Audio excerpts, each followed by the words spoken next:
Welcome back, folks. It is 5:10 on this wonderful Wednesday evening. I'm Josephine Sage.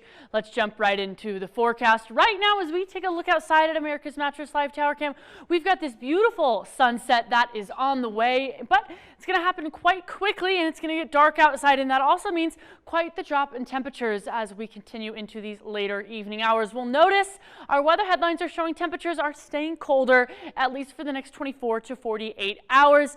Late Friday and into Saturday is when we do have a chance for a little bit of an increase in temperatures. But before that happens, we can expect that snow to stop late tonight between that midnight and 1 a.m. hour as it moves towards the Front Range area and kind of out that southeast corner of Colorado. We'll notice that new snow accumulations in those higher elevation regions through the northern and central mountains are actually up to just about 6 inches.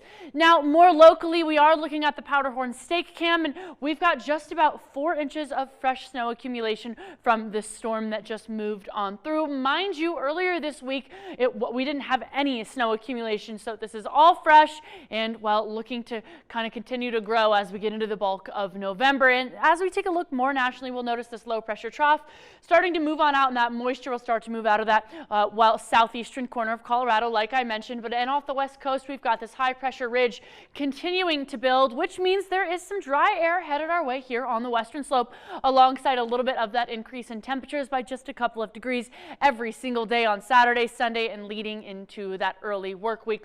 We'll notice here that as that 6 p.m. hour rolls around tonight, we've got a lot of that moisture focused towards that Boulder County, that Rocky Mountain National Park, through Estes Park, and pushing through that Denver area. And as we very quickly get into those early morning hours of Thursday, we're getting quite the clearing, and that high pressure will replace these cooler temperatures in this low pressure. We'll notice this total snow cover is actually mostly around that Aspen region and kind of through that I-70 corridor as we look kind of towards Georgetown and even towards Copper Mountain. These pink areas up to those double digits snow accumulation, 12 inches, but over that Meeker area, and we've got just about 6 inches, and through Steamboat Springs as well, we've gotten some fresh powder. We'll notice through the San Juans, though, we're looking at really less than about 4 inches in most of those areas. And I do want to remind you that Colorado's traction law, chain law, has been active since the beginning of September. So make sure you have those chains, make sure you have that four-wheel drive vehicle as you're headed over those mountain passes.